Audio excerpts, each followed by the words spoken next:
বিসমিল্লাহির রহমানির রহিম। রহমান রহিম আল্লাহ তাআলার নামে শুরু করছি। সূরা বাকারা। সেদিনটিকে ভয় করো যেদিন তোমাদের সবাইকে আল্লাহর দিকে ফিরিয়ে নেওয়া হবে। সেদিন প্রত্যেক মানব সন্তানকে জীবনভর কামাই করা পাপ পুণ্যের পুরোপুরি ফলাফল দিয়ে দেয়া হবে। কারো উপর সেদিন কোনো ধরনের জুলুম করা হবে না। হে ঈমানদার বান্দারা, তোমরা যখন পরস্পরের সাথে নির্দিষ্ট একটি সময়ের জন্য ঋণের চুক্তি করো তখন তা লিখে রাখো। তোমাদের মধ্যকার যে কোনো একজন লেখক সুবিচারের ভিত্তিতে এ চুক্তিনামা লিখে দেবে। যাকে আল্লাহ তাআলা লেখা শিখিয়েছেন সে যেন কখনো লিখতে অস্বীকৃতি না জানায়। লেখার সময় ঋণ গ্রহীতা লেখককে বলে দেবে কি কি শর্ত সেখানে লিখতে হবে। এ পর্যায়ে লেখককে অবশ্যই তার মালিক আল্লাহ তাআলাকে ভয় করা উচিত। চুক্তিনামা লেখার সময় লক্ষ্য রাখতে হবে তার কিছু যেন বাদ না পড়ে।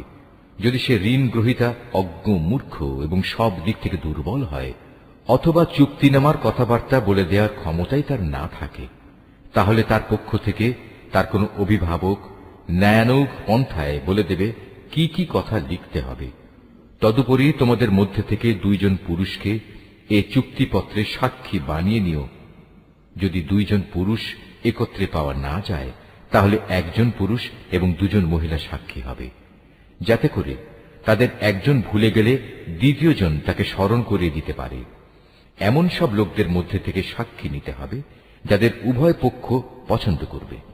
সাক্ষীদের যখন সাক্ষী প্রদানের জন্য ডাকা হবে তখন তারা তা অস্বীকার করবে না। লেনদেনের সময় পরিমাণ ছোট হোক কিংবা বড় হোক, দিনক্ষণ সহ তা লিখে রাখার ব্যাপারে অবহেলা করো না।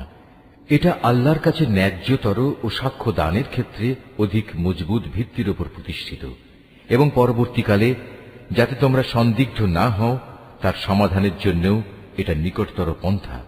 যা কিছু তোমরা নগদ হাতে হাতে আদান প্রদান করো তা সব সময় না লিখলেও তোমাদের কোনো ক্ষতি নেই, তবে ব্যবসায়িক লেনদেনের সময় অবশ্যই সাক্ষী রাখবে।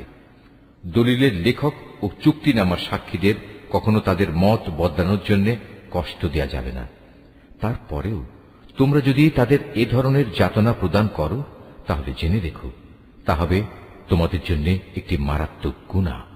এ ব্যাপারে আল্লাহ তাআলা তোমাদের সব কিছুই শিখিয়ে দিচ্ছেন, কেননা আল্লাহ তাআলা সব কিছুই জানেন।